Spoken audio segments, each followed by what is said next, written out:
This is a story called A Clean, Well Lighted Place, 1933, by Ernest Hemingway. It was late and everyone had left the cafe, except an old man who sat in the shadow the leaves of the tree made against the electric light.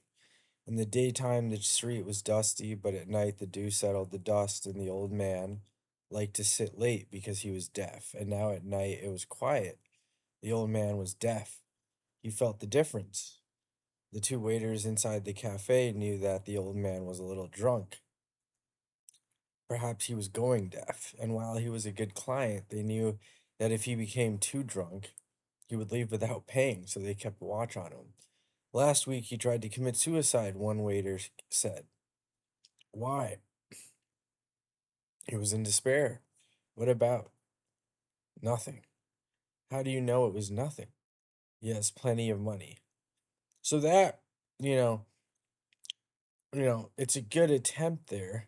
It doesn't make that much sense. It doesn't pass the smell test. However, nothing's good, he has plenty of money, also good. Um, so if you read it like backwards or you analyze it, it's pretty interesting. They sat together at a table that was closed against the wall near the door of the cafe and looked at the terrace where the tables were all empty except where the old man sat in the shadow of the leaves of the tree, the shadow of the leaves of the tree that moved slightly in the wind.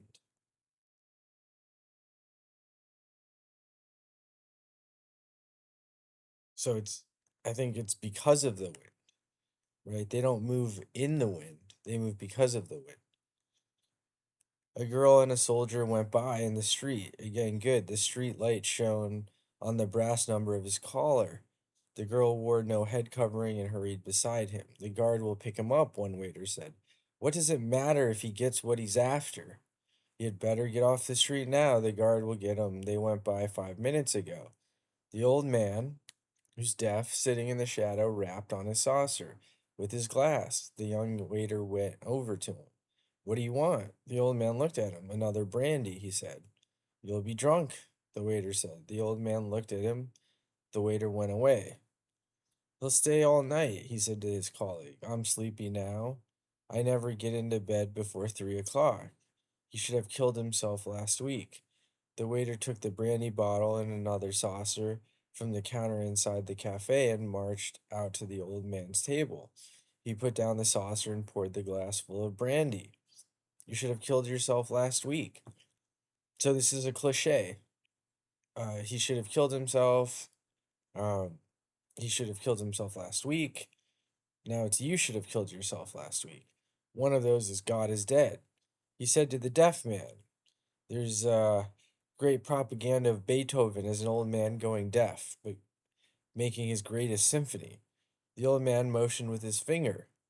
A little more, he said. The waiter poured on into the glass so that the brandy slopped over and ran over, down, into, on, it's into, the top.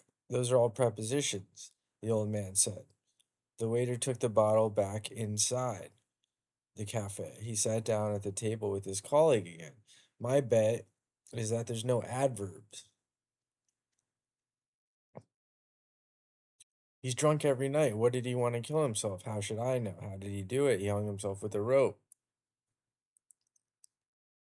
Did he? His niece. Why did he do it? That's in Dr. Rue. Um, how much money has he got? He's got plenty. He might be 80. Anyway, I should say he was 80. I wish he could go home. I never get to bed before 3. He's lonely. I have a wife waiting in bed for me. He had a wife once too. A wife would not be good for him now. Uh, the old man looked at his glass. Another brandy. I mess up. Finished, he said, speaking without omission of syntax.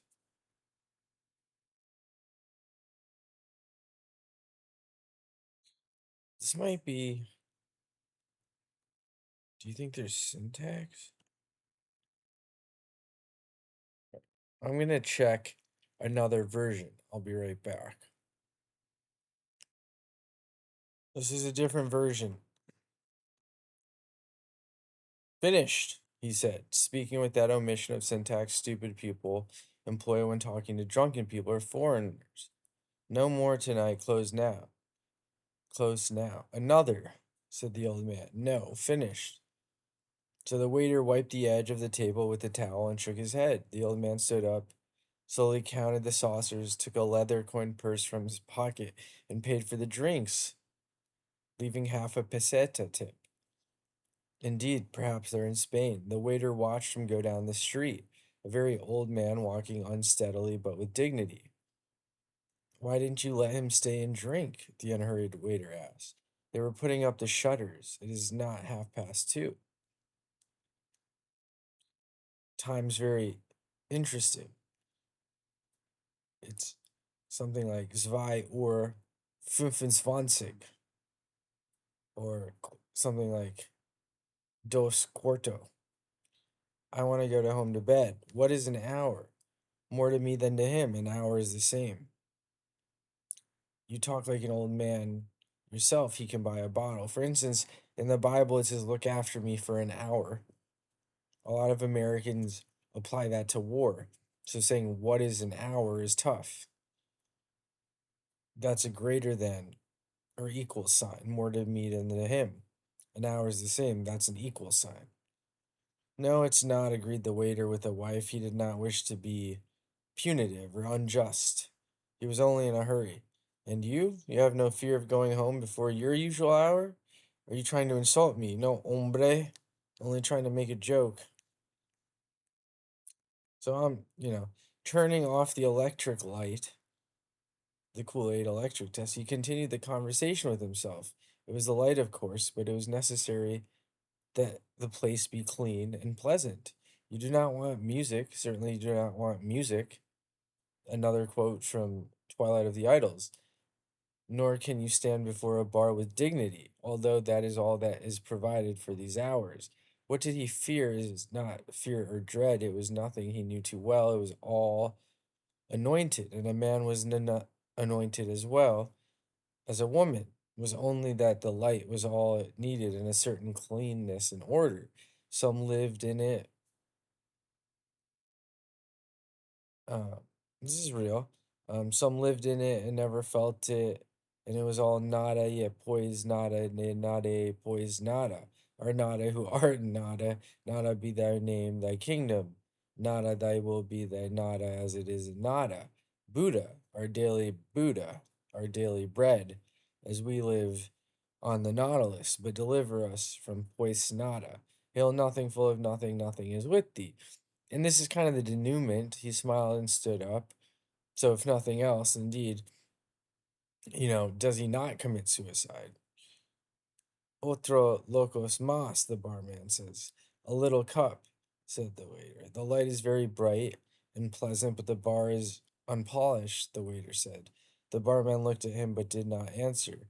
It was too late at night for a conversation. You want another copita?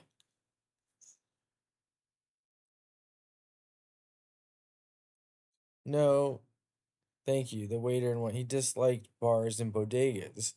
A clean, lighted cafe, it was a very different thing. Now, without thinking further, he would go home to his room, he would lie in his bed, and finally, with daylight, he would go to sleep. After all, he said to himself, it's probably only insomnia. Many must have it.